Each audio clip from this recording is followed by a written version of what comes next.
Tales. You will lie to others in proportion to how often you lie to yourself. So nip it in the bud.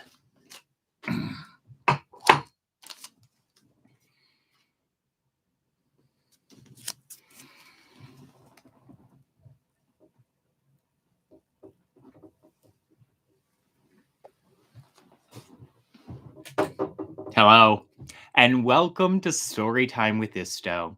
You've reached chapter 20. I can't believe it, of Tarot Tales, a weekly gathering where I tell a little-known fairy tale based on a randomly drawn tarot card from the week prior.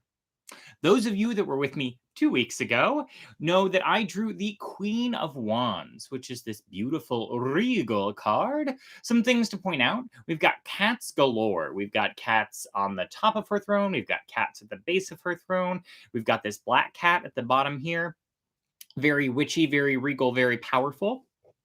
We've got this wand, which is actually sprouting new growth here, and sunflowers, which represent fertility. And we see in the background that she is in the desert, which is also fitting for the story that we're going to be telling today. But it means that in the midst of all of this adversity, this very strong, maternal, powerful figure is bringing both a sense of power, a sense of insight, and a sense of fertility. Very, very strong. However, we drew this card upside down. And luckily, there is a lot of good examples in fairy tales of shitty matriarchs because of, the patriarchy and misogyny. And so I've got a fun story for you where that plays a little bit of a role. But before we dive into that, let's talk about our cocktails this week. For my beverage book, I decided that I wanted to go for the kind of dying sunflower vibe because when we were traveling in Bulgaria, they were just everywhere and they were really sad and depressing in kind of the most beautiful way. And I thought it was very fitting. Which brings me to my cocktail this week. I'm drinking a sunflower.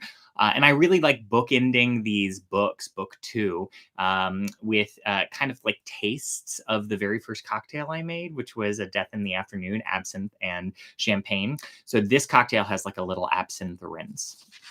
And then if you aren't drinking, I have something called the Black Cat Martini. No idea if this is good or not, but it should give you the color that you're looking for.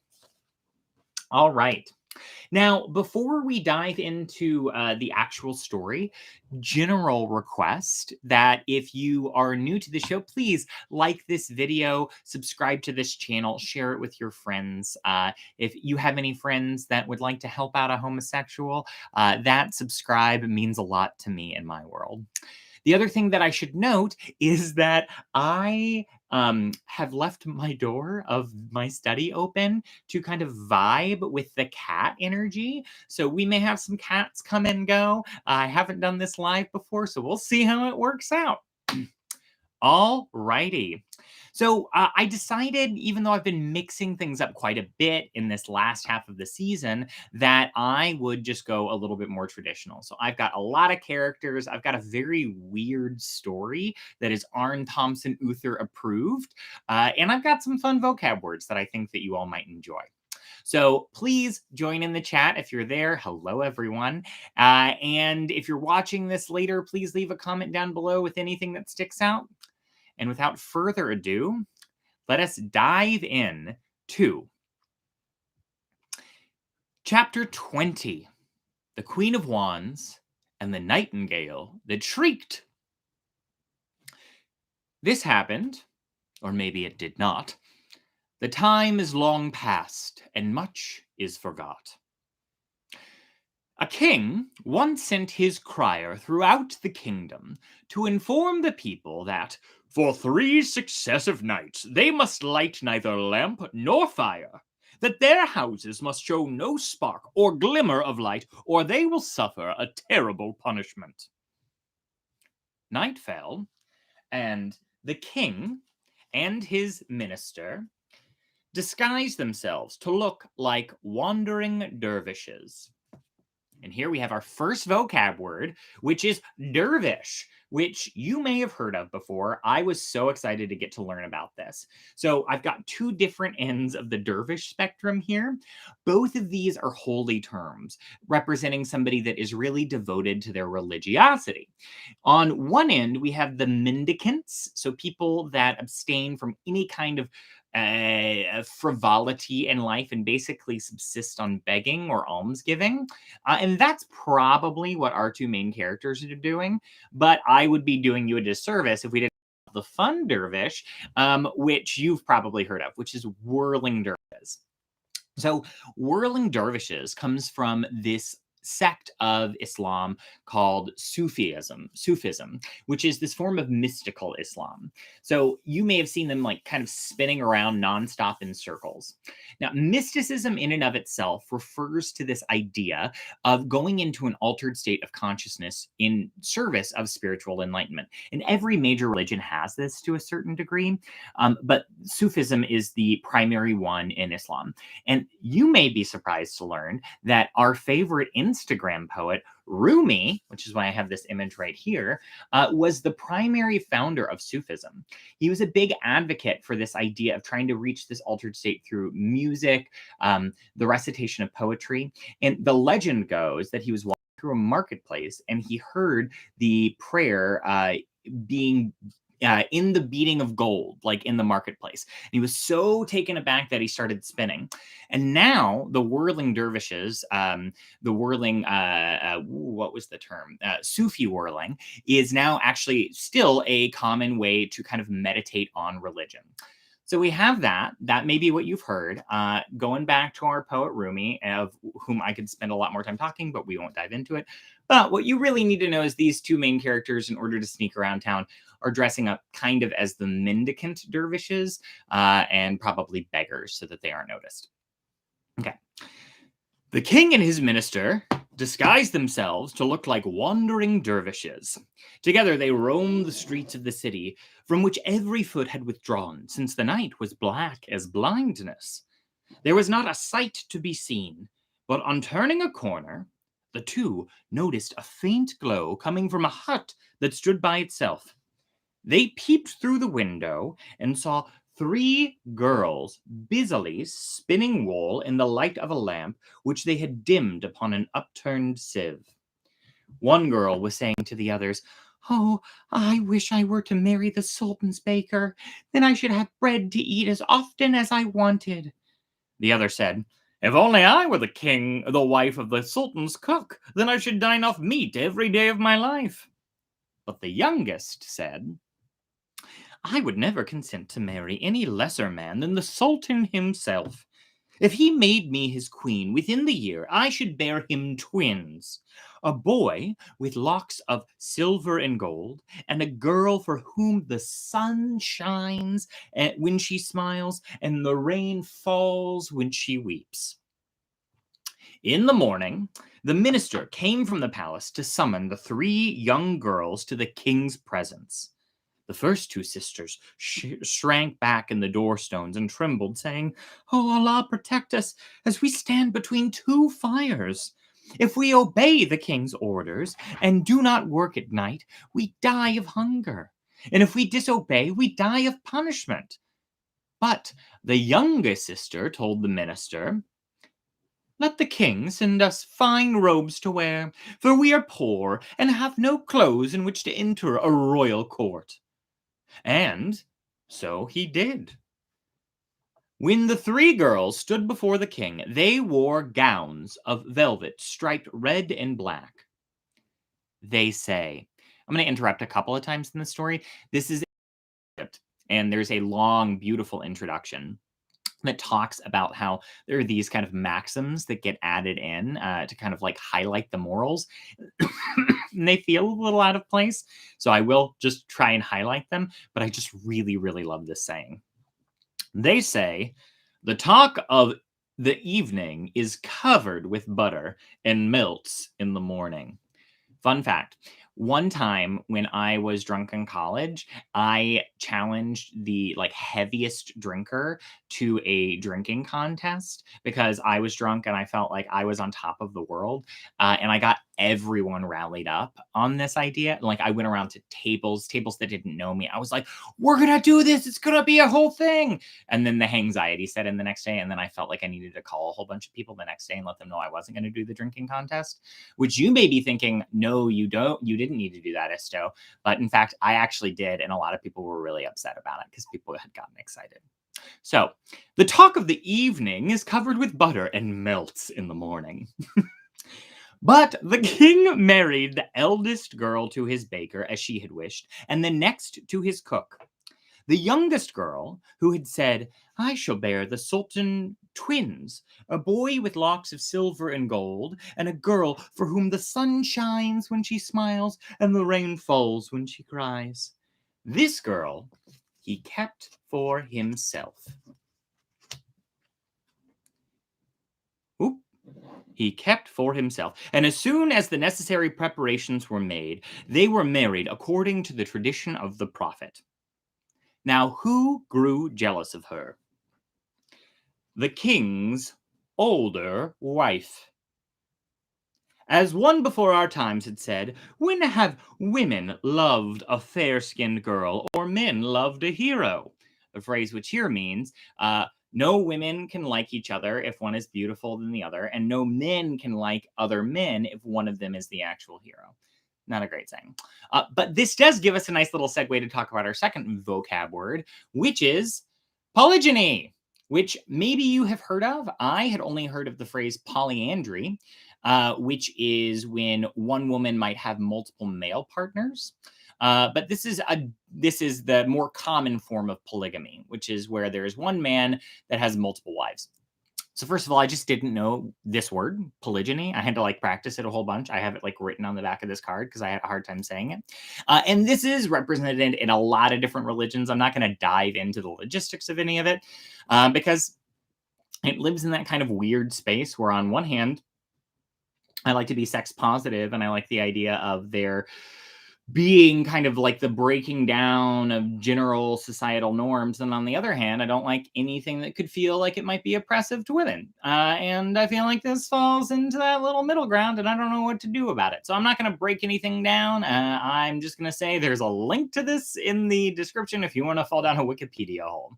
The one thing that I will say is that there is a kind of theory that this is more popular in the Islamic religions because of the slave trade, and that there was an imbalance in the number of sexes that existed in Africa, which lended itself culturally to this kind of arrangement a little bit more earlier. No idea if that's accurate, but that's something that I read and that I thought was interesting. So we've got an older wife who's jealous of the younger wife. And, as one before our time has said, when have women loved a fair-skinned girl or men loved a hero? What did the old queen do? For a long time, she did nothing but bide her time. She saw the new queen's belly rising, and she waited. She heard the midwife sitting beside the new queen's pillow, chanting, "Oh, great Father Noah, who saved our souls, save this child in her hour of woe." And she waited. But when the queen gave birth to a pair of twins, as golden and as radiant as she had promised, the old queen said to the midwife, "Take the newborn infants from their mother's side, and in their place put this little dog in this clay jar." Does not gold achieve all things? The midwife did the old queen's bidding and threw the two princelings in the palace garden. Now the midwife began to wail and beat her cheeks. "A calamity and a scandal! The king's new queen has given birth to a puppy dog and a clay water jug." The king, ashamed, sent his wife away to live the life of a discarded wife. Now, what of the twins, you may ask? Well, our God is praiseworthy indeed. for they were found by the gardener, whose wife was barren and had grown old childless. She pressed the babies to her breast, resting one on her right shoulder, one on her left, and nurtured them as if they had been the fruit of her own body. Now, a child in a tale grows so fast, and so it was with these two. In time, the gardener built them a little house for them to live in. The fair brother with locks of silver and gold, and the sister for for whose smile the sun shone, and for whose tears the rain fell, were such as filled the eye and set the tongue a-wagging. And news of them eventually made their way through the town and reached the old queen. And once again, she sent the midwife to wreak mischief. The midwife waited until the brother had gone hunting and the girl was sitting in the house by herself. And then she knocked at the door and paid a visit. "Oh, how perfect is this house! You lack for nothing but if I may, tree of apples that dance and apricots that sing growing before your door. Then this beautiful house would finally be complete."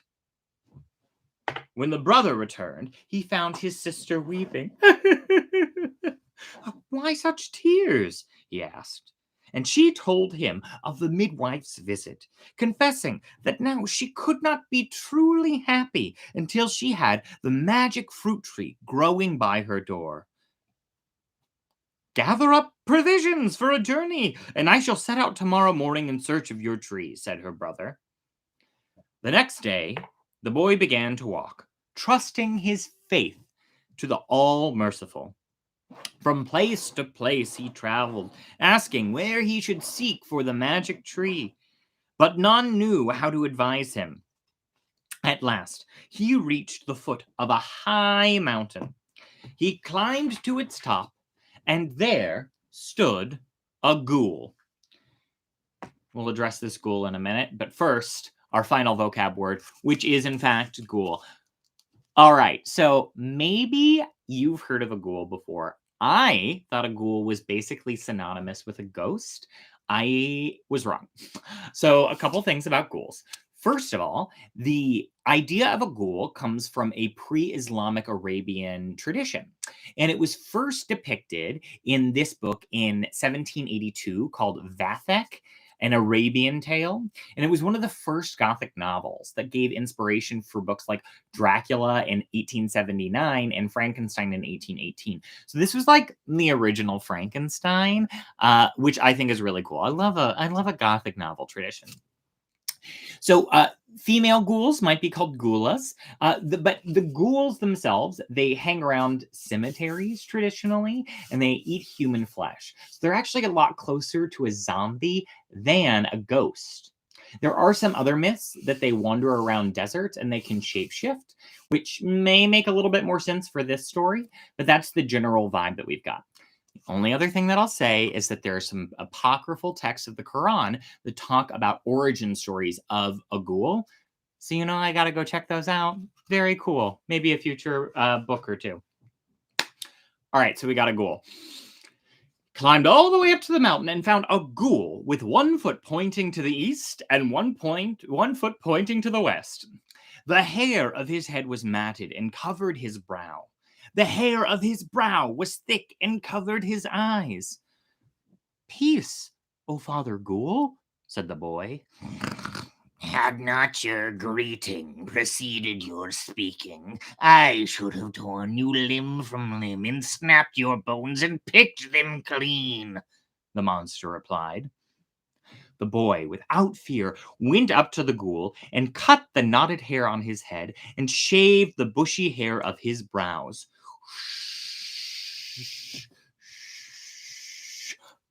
Beautiful. You can see it's a much improved ghoul, You're just like your date ready at that point. The monster sighed with pleasure and said, You have brought back the light into my face, so may Allah light up your path before you. Tell me, what are you seeking, and what have you come for?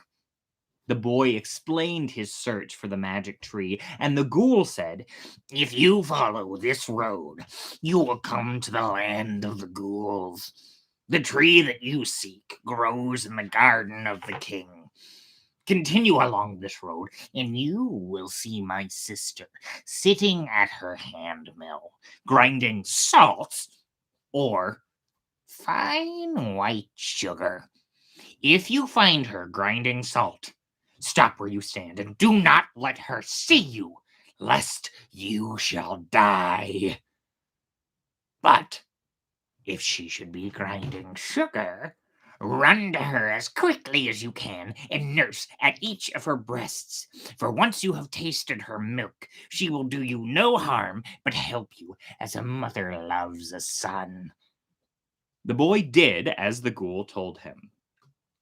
Finding the ghoul's sister milling sugar, he pounced immediately upon her right breast, and before she could look up or see who's coming, she said, Whoever suckles the breast on my right is dear to my heart and a son in my sight.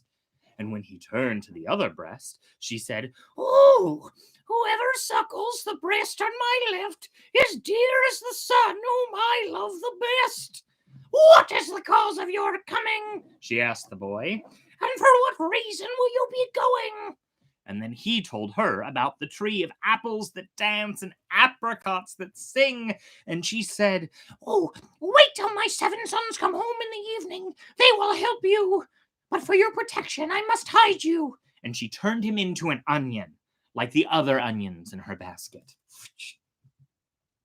When it was dark, the 7 young ghouls came home, saying, Mother, there is about you the smell of men. She said defensively. How can that be when I've been sitting in this place all day long? It is you who've gone abroad and mingled with the humans in their town, and their smell has clung to the tails of your gowns. Forgot to cheers you all earlier. Cheers.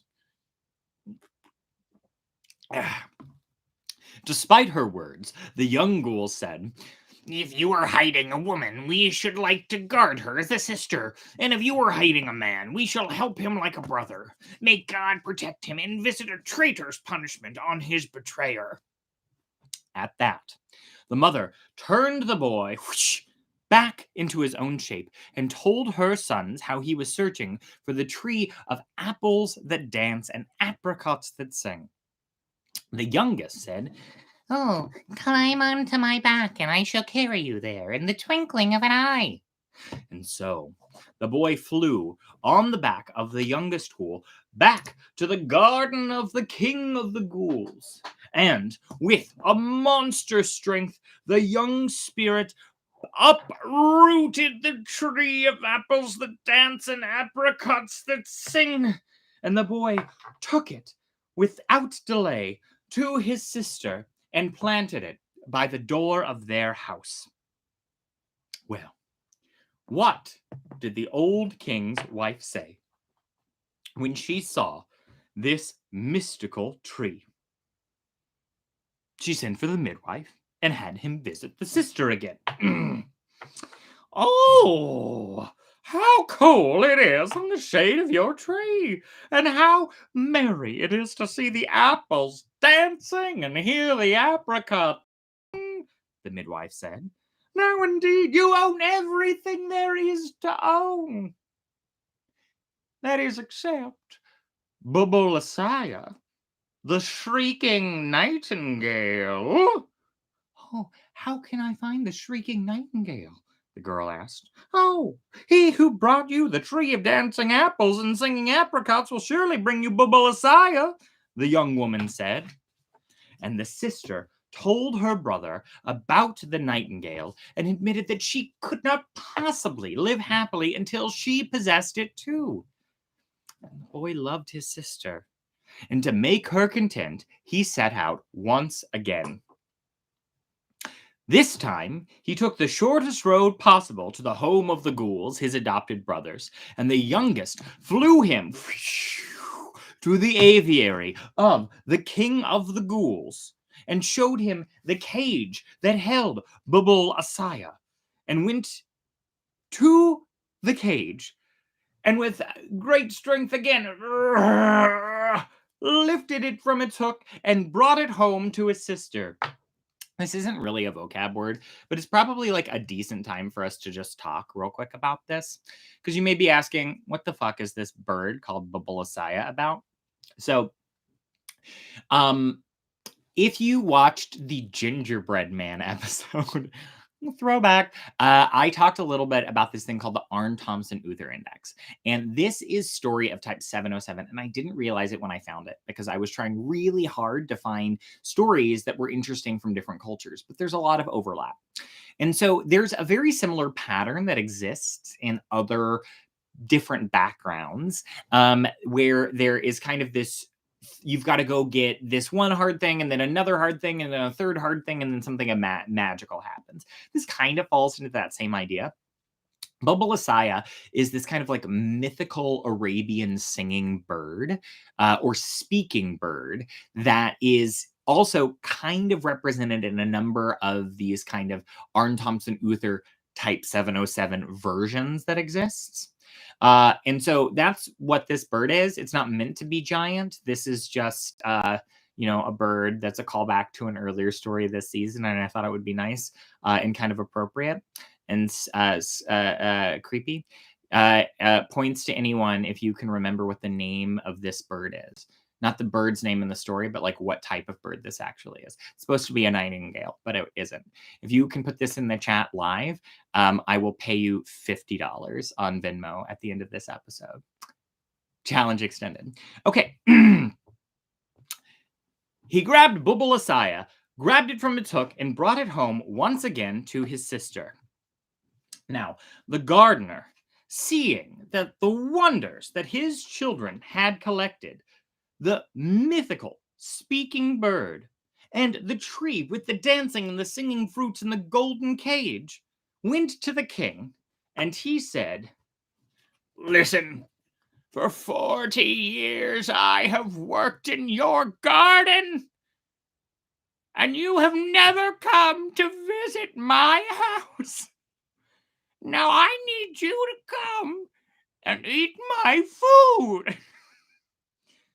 "If Allah wills it, I shall come tomorrow," said the king.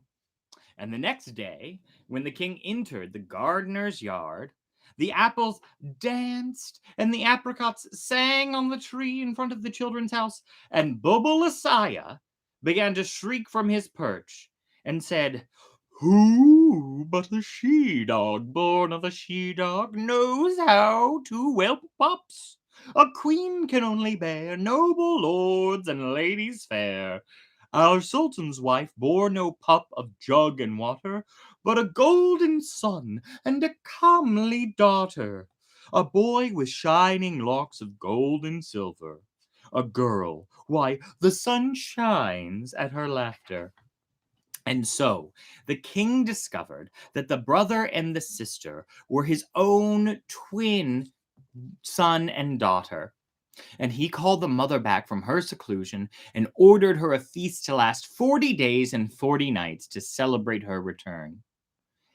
As for the wicked old midwife, absolutely the only and exclusive villain that exists here, may torments hound her all her life.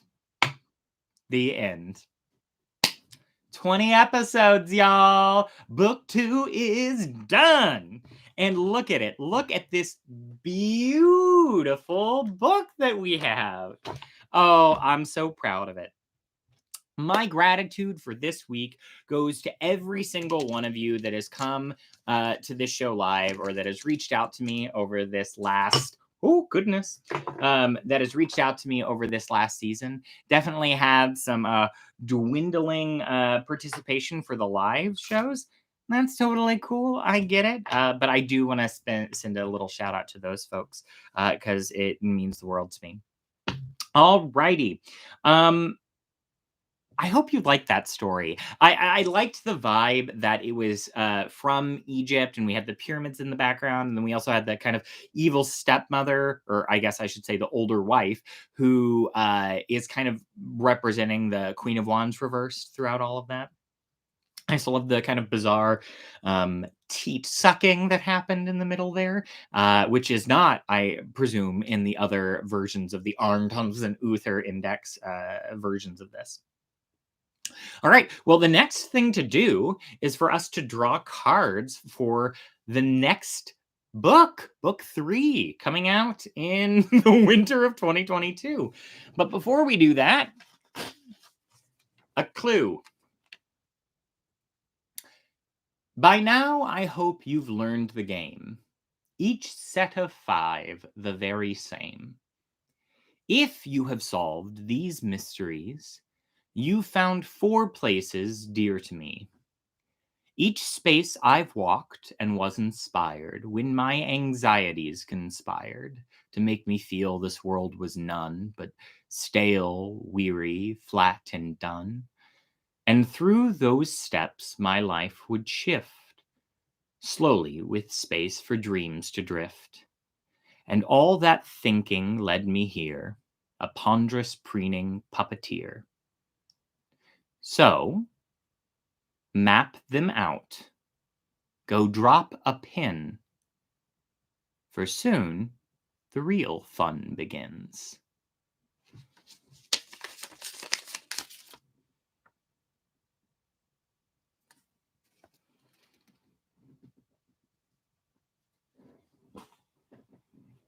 And that's just burning, so we're going to let it burn on out. Oh, the cats have been so good this whole episode. It's because I fed them right before we started. All right, I'm shuffling it. I'm so excited. I cannot tell you how how energizing it is to have a new set of cards. Drawing all of them was such a good move for this season, and I cannot wait to see what I'm going to be spending time with for this next one. So I'm just going to spread them out as Helen Shirley showed me when I got my reading.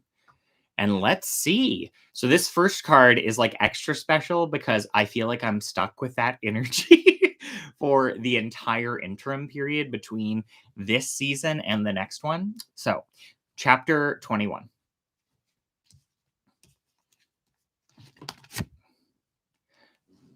The 3 of Wands, upright. Okay, hopefully that's somewhat positive.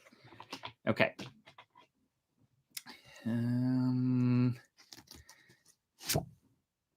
I like that you get to see this too. Temperance. Okay, good vibe. We got some cup action going on there. Exciting. 3.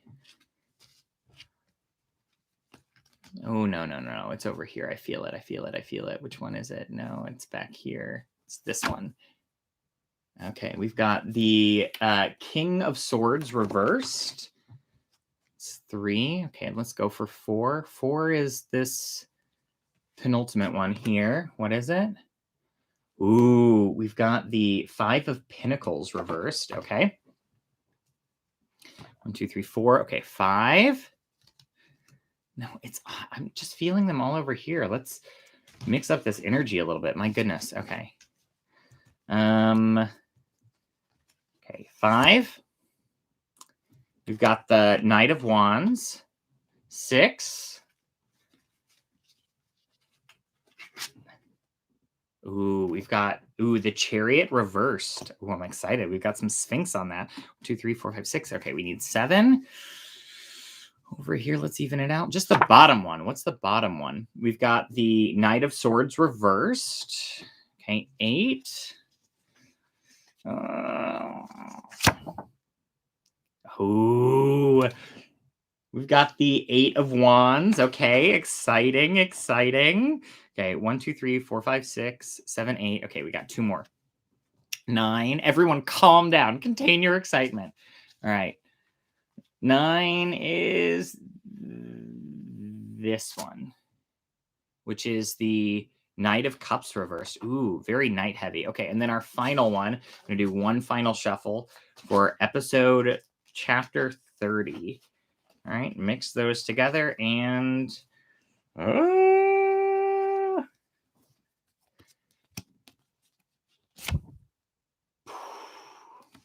the Three of Cups reversed. Let me make sure I've got all of those. 1, 2, 3, 4, 5, 6, 7, 8, 9, 10.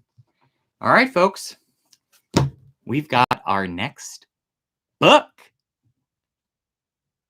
With that, may you be happy. May you be healthy. May you treat yourself with love and respect. May you continue to grow and find the strength to persevere through the painful parts of growth. May you find inspiration all around you. And may you find peace. Until next year. Thank you for joining me this year. Bye, y'all.